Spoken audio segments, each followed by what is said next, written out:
बिस्मिल्लाहिर्रहमानिर्रहीम, अस्सलाम वालेकुम। Welcome to my YouTube channel maths with Afsha class 7। आज हम करने जा रहे हैं chapter number 11 lines and angles का चैप्टर है। ठीक है, इसमें एक एक्सरसाइज है, हम उस एक्सरसाइज को करेंगे, लेकिन उससे पहले कुछ इंपॉर्टेंट इन्फॉर्मेशन है जो मैं आपको देना चाहूंगी। इसमें कुछ डेफिनेशन है बच्चों जो आपको पता होना, जिनका आपको पता होना बहुत जरूरी है। ट्राइंगल की डेफिनेशन सबसे पहले, A triangle is a geometrical shape that has 3 sides and 3 angles. एक ट्राइंगल एक ज्योमेट्री की शेप होती है जिसकी 3 साइड्स होती हैं और 3 इसके एंगल्स होते हैं। ठीक है, ये आपको ज्योमेट्री की डेफिनेशन बता दी है। उसके बाद अब आप आ जाएं यहाँ पे पेज नंबर 150 पे। ठीक है, पेज नंबर 150 पे आपको यहाँ पे नजर आएंगी name of some common regular polygons are given below. ठीक है, तो यहाँ पे कुछ शेप्स आपको दी गई हैं और उनके बारे में बताया गया है कि हर शेप की कितनी साइड्स हैं और इनकी क्या क्या फिगर है। ट्रायंगल देखें, ट्रायंगल ट्राई स्टैंड फॉर 3, यानी ट्राई का मतलब है कि 3 इसकी साइड्स हैं। और triangle has 3 sides and 3 angles, यानी इसके 3 साइड्स और 3 एंगल्स होते हैं। ठीक है, इसीलिए इसको क्या कहा जाता है, 3 साइडेड पॉलीगॉन, इसलिए 3 साइडेड पॉलीगॉन कहा जाता है। ये ट्रायंगल की शेप है। ठीक है, ये होगी ट्रायंगल की डेफिनेशन। क्वाड्रिलेटरल, इसका मतलब है कि स्टैंड फॉर 4। क्वाड्रिलेटरल, इसकी 4 साइड्स होती हैं, 4 एंगल होते हैं, इसीलिए इसको क्या कहा जाता है, 4 साइडेड पॉलीगॉन। ये है जी क्वाड्रिलेटरल की डायग्राम। पेंटागन, ये किसके लिए, पेंटा स्टैंड किसके लिए स्टैंड होता है, ये 5 के लिए स्टैंड होता है, यानी 5 इसकी साइड्स होती हैं और 5 ही क्या होते हैं, एंगल्स होते हैं, और इसीलिए इसे 5 साइडेड पॉलीगॉन कहा जाता है। तो ये पेंटागन की शेप आपके सामने है। ठीक है, नेक्स्ट पे हेक्सागन, ये stand for, hexa stand for 6। Hexagon क्या होता है कि उसकी 6 साइड्स और 6 एंगल्स होते हैं और 6 साइडेड पॉलीगॉन भी इसको कहा जाता है। ये इसकी शेप है। इसी तरह हेप्टागन, हेप्टा स्टैंड फॉर 7। ठीक है, तो इसमें क्या होता है कि 7 साइड्स होती हैं, 7 एंगल्स होते हैं और 7 साइडेड पॉलीगॉन कहा जाता है, और ये हेप्टागन की शेप आपके सामने है।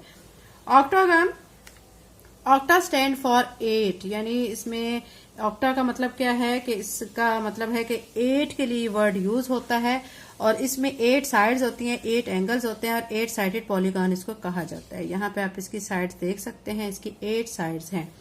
अब नोनागन, ये 9 के लिए स्टैंड होता है, 9 साइड्स होती हैं, 9 एंगल्स होते हैं। डेकागन भी क्या होता है, डेका स्टैंड फॉर 10, 10 के लिए ये स्टैंड होता है और 10 साइड्स होती हैं, 10 एंगल्स होते हैं, इसीलिए इसको 10 साइडेड पॉलीगॉन कहा जाता है। ये आपके सामने जो है डेकागन की डेफिनेशन के साथ एग्जाम्पल मौजूद है। ठीक है, ये इसकी फिगर है। अब यहाँ पे एक और चीज मुझे याद रख लें कि इसके नीचे आपके सामने interior and exterior angles of polygon दिया गया है। यहाँ पे देखिए कि angles made by 2 adjacent lines inside the polygon, जो अंदर की तरफ एंगल्स बन रहे हैं उनको इंटीरियर एंगल कहा जाएगा, और जो बाहर एंगल्स बनेंगे वो कौन से एंगल्स होंगे, एक्सटीरियर एंगल्स उनको कहा जाएगा। ठीक है, अब हम चलते हैं नेक्स्ट पेज पे। नेक्स्ट पेज पे आपके सामने ट्रायंगल शो की गई है। आप उसमें कह रहे हैं कि इसका जो इंटीरियर एंगल जो बनेगा ना, इसमें 180 डिग्री बनेगा। ठीक है, इंटीरियर एंगल, एक ट्रायंगल का इंटीरियर एंगल जो है, यानी सम ऑफ 3 एंगल्स, वो कितना हो जाएगा, 180 डिग्री होगा। क्वाड्रिलेटरल, इसकी 4 साइड्स हैं। आप देखें यहाँ पे ये साइड्स दी गई है, नंबर ऑफ साइड्स, और इसमें कितने ट्रायंगल्स है, यहाँ पे ट्रायंगल शो की गई है। ये देखें ना, ये ट्रायंगल यहाँ पे एक ही ट्रायंगल है, तो यहाँ पे 1 शो किया गया है। क्वाड्रिलेटरल, इसके देखिए हाफ ऑफ पार्टीशन जब की गई है, तो आप देख सकते हैं कि एक ट्रायंगल इस साइड पे बन रही है और एक ट्रायंगल आप देख सकते हैं इस साइड पे बन रही है। ठीक है, तो ये 2 बन रही हैं, तो यहाँ पे 2 ट्रायंगल्स शो किया गया है। पेंटागन में देखें कितनी ट्रायंगल्स बन रही हैं, आप देख सकते हैं। आप इसको ऐसे रखें तो एक आपके सामने ये ट्रायंगल है, फिर आप इसको यहां से यहां तक देखेंगे तो एक ट्रायंगल ये बनेंगे और एक ट्रायंगल ये बन रही है। 3 ट्रायंगल्स बन रही है। इसकी साइड्स कितनी होती है, पेंटा लफ्स है, तो पेंटा का मतलब क्या है, यहाँ पे कितनी साइड्स है, 5 साइड्स है, और इसमें 3 ट्रायंगल्स बन रही हैं। और इंटीरियर एंगल, एक ट्रायंगल का इंटीरियर एंगल 180 है, तो 3 जो है वो इसका क्या हो जाएगा, 180 को 3 से मल्टीप्लाई करेंगे तो 540 डिग्री हो जाएगा। इसी तरह हेक्सागन है, हेक्सागन के 6 साइड्स हैं और इसमें 4 ट्रायंगल्स बन रही हैं। आपने 180 डिग्री को 4 से मल्टीप्लाई करके एंगल फाइंड कर लेना है। फिर है हेप्टागन, 7 साइड्स हैं, इसमें 5 ट्रायंगल्स बन रही हैं। 180 को 5 से मल्टीप्लाई करके आपने एंगल फाइंड कर लेना है। कैसे फाइंड करना है बच्चों, बहुत इजी है। 180 को आपने क्या करना है, 180 मल्टीप्लाई बाय 5, तो 5 0 0, ठीक है, 5 8 40, 4 इसको देंगे, 5 1 5 और 4 ऐड करेंगे तो 9, तो यानी यहाँ पे 900 डिग्री आ जाएगा। ऐसे आपने फाइंड करना है। ऑक्टागन की जो साइड्स हैं वो 8 हैं, ठीक है, यहाँ पे आप देख सकते हैं। हेप्टागन आप कर चुके हैं, अब ऑक्टागन इसकी साइड्स 8 हैं। इसकी जो ट्रायंगल आप इनमें से देखें, काउंट करेंगे ना तो ये 6 ट्रायंगल्स यहाँ पे बन रहे हैं। यहाँ पे देखें 1 ट्रायंगल, फिर ये एक सेकेंड, ये थर्ड, ये 4, यहाँ पे 5 बनेगी और नीचे की साइड पे ये वाली एक ट्रायंगल, ये 6 बन रही है। तो 180 को 6 से मल्टीप्लाई करें तो ये इसका एंगल आ जाएगा। एनगॉन इसका मतलब है कि इसमें आपने इसको फार्मूले के जरिए फाइंड करना है, n-2 के जरिए, ठीक है। तो अब जो सम ऑफ इंटीरियर एंगल्स है, ठीक है, आपने इस तरीके से फाइंड करना होता है इंटीरियर एंगल्स। और अगर ईच इंटीरियर एंगल, ये सम है यानी सम अगर फाइंड करने के लिए ये फार्मूला अप्लाई करना है, अगर एक इंटीरियर एंगल फाइंड करना है तो उसके लिए ये फार्मूला आपने ये यूज करना है, ठीक है। यानी अगर इंटीरियर एंगल्स का सम आपने फाइंड करना है ना तो उसके लिए आप ये फार्मूला यूज करेंगे। और सिर्फ इंटीरियर एंगल, अगर एक इंटीरियर एंगल आप फाइंड करना चाहते हैं तो उसके लिए आप ये फार्मूला यूज करेंगे, ठीक है। ये बच्चों मैंने आपको बता दी हैं कुछ इस चैप्टर से रिलेटेड चीजें जो कि आपके बारे में इल्म आपको होना बहुत जरूरी था। अब हम चलते हैं एक्सरसाइज की तरफ। एक्सरसाइज 11 का फर्स्ट क्वेश्चन हम करने लगे हैं। फर्स्ट क्वेश्चन में आप देख सकते हैं बच्चों, यहाँ पे हमें क्या कहा गया है, sum of exterior angle of polygon is, यानी जो एक पॉलीगॉन शेप है, ठीक है, उसके जो एक्सटीरियर एंगल्स का सम कितना होता है। तो जो एक्सटीरियर एंगल्स है पॉलीगॉन का, उसका तमाम एक्सटीरियर एंगल का जो सम है वो 360 डिग्री होता है, ठीक है। तो यहाँ पे आप लिखेंगे 360 डिग्री। फिर कह रहे हैं in a concave polygon at least dash angle is more than 180 degree. अब कनकेव पॉलीगॉन कौन सी होती है, इसके लिए बच्चों आप आ जाएं पिछले पेज पे जो कि है 149 पेज। ये देखें यहाँ पे ना कनकेव पॉलीगॉन आपके सामने ये वाली है और ये कन्वेक्स पॉलीगॉन है, ठीक है। ये एक शेप दी गई और एक ये कनकेव और ये कन्वेक्स है।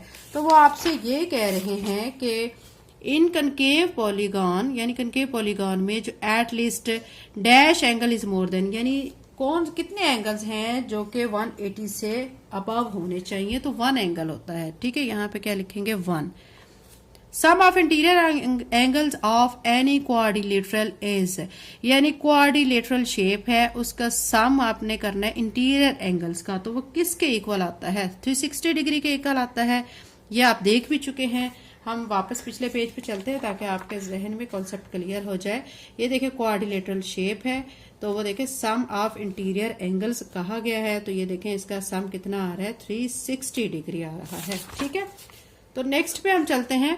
Heptagon is a dash polygon. Heptagon कैसी पॉलीगॉन शेप है, इस हेप्टा का मतलब क्या है 7, तो आपने यहाँ पे लिख देना 7 साइडेड पॉलीगॉन, ठीक है। फिर 5 पे all interior angles are in a regular polygon are, यानी एक रेगुलर पॉलीगॉन में तमाम इंटीरियर एंगल्स क्या होते हैं, वो हमेशा इक्वल्स होते हैं, ठीक है। क्वेश्चन 1 कंप्लीट हो गया। क्वेश्चन नंबर 2 करते हैं। State whether the following are true और फॉल्स। इसमें आपने स्टेटमेंट्स पढ़ के आपने बताना है कौन सी स्टेटमेंट ट्रू है और कौन सी फॉल्स है। फर्स्ट पे देखिए sum of interior angles of triangle is 360। वो कह रहे हैं कि इंटीरियर एंगल्स जो कि ट्राइंगल के, ठीक है, उनका सम 360 के इक्वल होता है, तो ये स्टेटमेंट फॉल्स है क्योंकि ट्राइंगल होती है, ठीक है, उसके जो इंटीरियर एंगल्स उन सबको जब हम प्लस करते हैं तमाम इंटीरियर एंगल्स को, तो उसका जो सम है वो 180 डिग्री बनता है। तो ये स्टेटमेंट फॉल्स होगी, तो यहाँ पे हम एफ लिख देते हैं।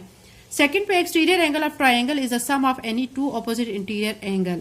वो कह रहे हैं कि जो एक्सटीरियर एंगल है ट्राइंगल का, वो सम होता है ऑपोजिट इंटीरियर एंगल्स के, ठीक है, टू ऑपोजिट इंटीरियर एंगल के। तो ये स्टेटमेंट हमारी ट्रू है क्योंकि जो एक्सटीरियर एंगल बनता है ना ट्राइंगल का, वो हमेशा दो एंगल जो कि अंदर बन रहे होते हैं ट्राइंगल का, उनका सम के इक्वल होता है। थर्ड पे sum of interior angles of pentagon is 540। वो कह रहे हैं इंटीरियर एंगल्स पेंटागन का, उनका सम 540 होता है। तो इसके लिए बच्चों पिछले पेज पे चलते हैं।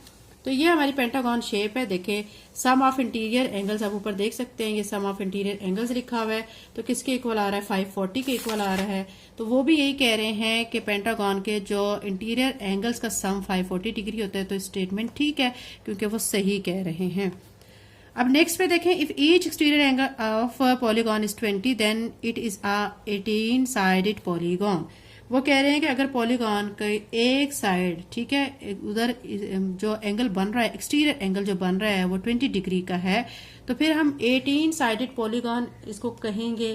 तो क्या कहेंगे हम इसको? 18 साइडेड पॉलीगॉन ही कहेंगे, क्योंकि बच्चों आप देखें टोटल एंगल होता है 360, ठीक है, 360। अब वो कह रहे हैं कि 20 डिग्री बन रहा है, तो इसको हम फाइंड करने के लिए क्या करेंगे? 18 पे डिवाइड करेंगे।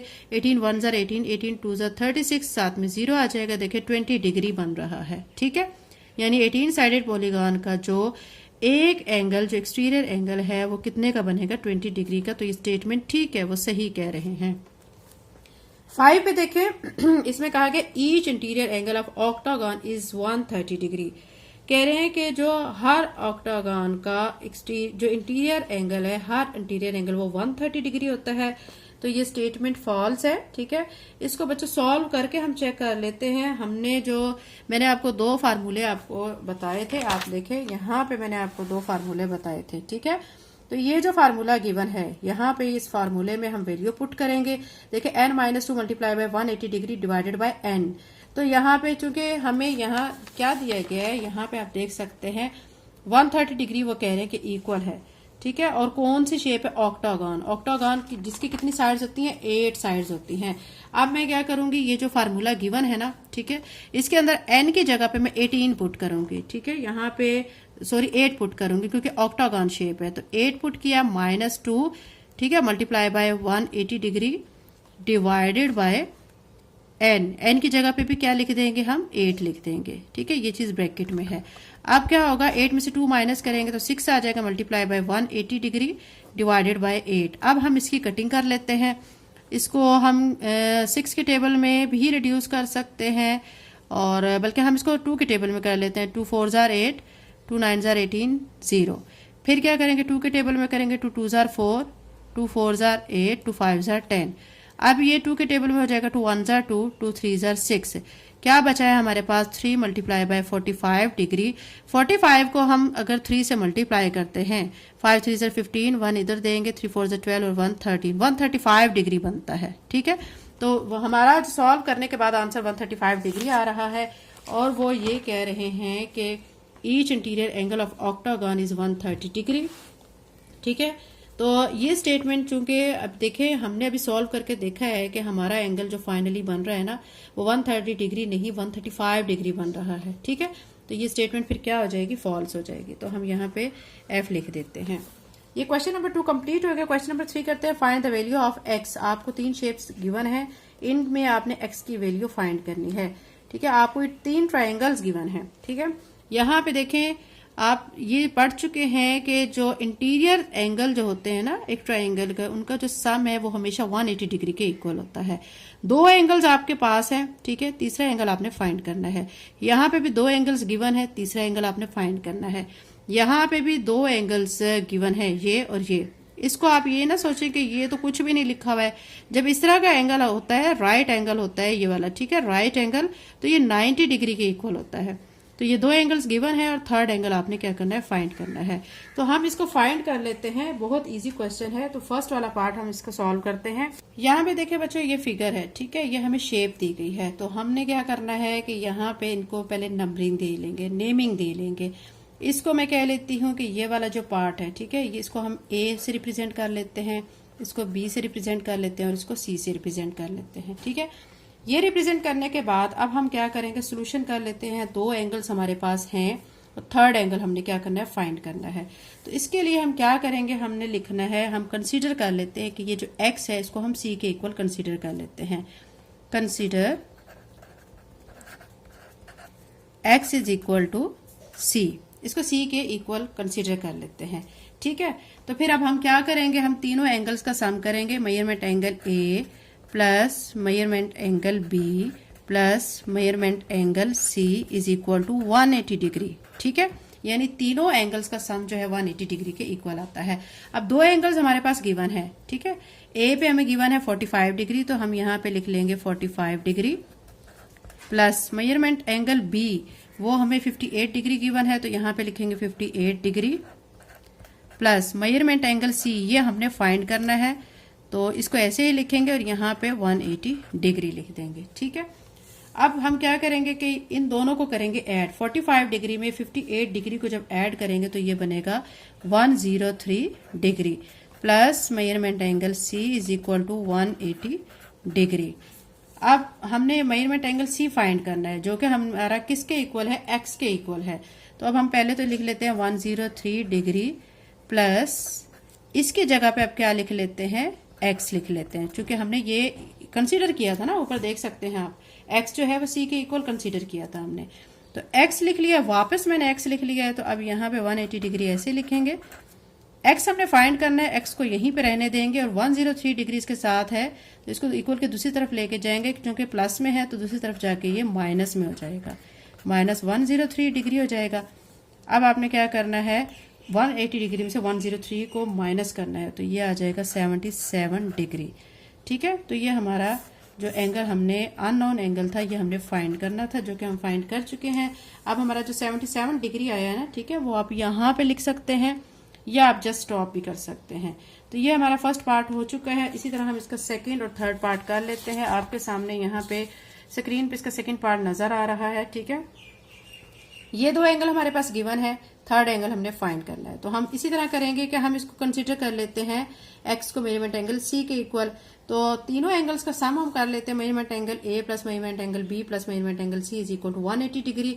मेजरमेंट एंगल ए, अब ए जो है वो हम इसको ए कह लेते हैं, ठीक है, इसको बी कह लेते हैं और यहाँ पे इसको सी कह लेते हैं। तो अब मेजरमेंट एंगल ए जो है वो हमारा क्या है, 98 डिग्री, ये लिख देंगे, प्लस मेजरमेंट एंगल बी वो कितना है, 30 डिग्री, ये लिख देंगे, प्लस मेजरमेंट एंगल सी ये हमने फाइंड करना है, इज इक्वल टू 180 डिग्री। अब इन दोनों एंगल्स को प्लस करेंगे, 98 डिग्री में 30 डिग्री को ऐड करेंगे 128 डिग्री बनेगा, plus measurement angle C is equal to 180 degree. अब मेजरमेंट एंगल सी ऐसे ही रहेगा, 128 डिग्री को इस तरफ लाएंगे तो ये माइनस 128 डिग्री हो जाएगा। 180 डिग्री में से 128 डिग्री को माइनस करेंगे, 52 डिग्री बाकी बचेगा। ठीक है, और हमने सी को किसके कंसीडर इक्वल किया हुआ है, एक्स के इक्वल किया है, तो फिर यहाँ पे एक्स लिख देंगे और 52 डिग्री लिख देंगे, जो कि हम फाइंड कर चुके हैं। ये इसका सेकंड पार्ट था। अब इसका थर्ड पार्ट भी कर लेते हैं। इसी तरह थर्ड पार्ट आपके सामने है। यहाँ पे हमें दो एंगल्स गिवन है, ठीक है, 60 डिग्री और ये कौन सा एंगल है, 90 डिग्री। जो राइट एंगल होता है ना, ये 90 डिग्री के इक्वल होता है। तो इसी तरह करेंगे, हमने थर्ड एंगल फाइंड करना है, तो इसको हम ए कह लेते हैं, यहाँ पे हम इस एंगल को बी कह लेते हैं और इस एंगल को हम सी कह लेते हैं। तो एक्स के इक्वल हम मेजरमेंट एंगल सी कर लेते हैं। अब तीनों एंगल्स को प्लस करेंगे, measurement angle A plus measurement angle B plus measurement angle C is equal to 180 degree. तो अब ए पे जो हमें एंगल है वो 90 डिग्री दिया गया है, बी पे दिया गया है वो 60 डिग्री दिया गया, प्लस मेजरमेंट एंगल सी ये हमने फाइंड करना है, इज इक्वल टू 180 डिग्री। इन दोनों को हम प्लस करेंगे, 90 में 60 को ऐड करेंगे 150 आ जाएगा, प्लस मेजरमेंट एंगल सी, फिर 150 को इस साइड पे लेके जाएंगे तो माइनस 150 डिग्री हो जाएगा। 180 में से 150 को आप माइनस करेंगे तो 30 डिग्री आ जाएगा। तो मेजरमेंट एंगल सी हमने किसके इक्वल कंसीडर किया हुआ है, एक्स के इक्वल, वापस हम एक्स लिख देंगे और इक्वल टू 30 डिग्री आ जाएगा। तो ये हमारा इस पार्ट का आंसर आ जाएगा। सेकंड पार्ट का हमारा क्या आंसर आया था, 52 डिग्री। ठीक है, तो ये हमारा क्वेश्चन नंबर 3 कंप्लीट हो चुका है। अगर आप मेरे चैनल पे नए हैं और अगर आपने चैनल को सब्सक्राइब नहीं किया तो काइंडली सब्सक्राइब करें, वीडियो को लाइक करें, बेल नोटिफिकेशन ऑन कर लें ताकि मेरी आने वाली वीडियो का नोटिफिकेशन आपको टाइम से मिल सके। इसके अलावा बच्चों क्लास 7 का तमाम सिलेबस तकरीबन 1-2 एक्सरसाइजेस रहती हैं, बाकी सारे का सारा मैं अपलोड कर चुकी हूँ और एग्जाम्पल्स भी करवा रही हूँ, MCQs भी सॉल्व करके मैं करवा रही हूँ। इसलिए आपसे रिक्वेस्ट है कि अगर आप मेरे चैनल पर नए हैं तो चैनल को सब्सक्राइब करें। थैंक यू एंड अल्लाह हाफिज़।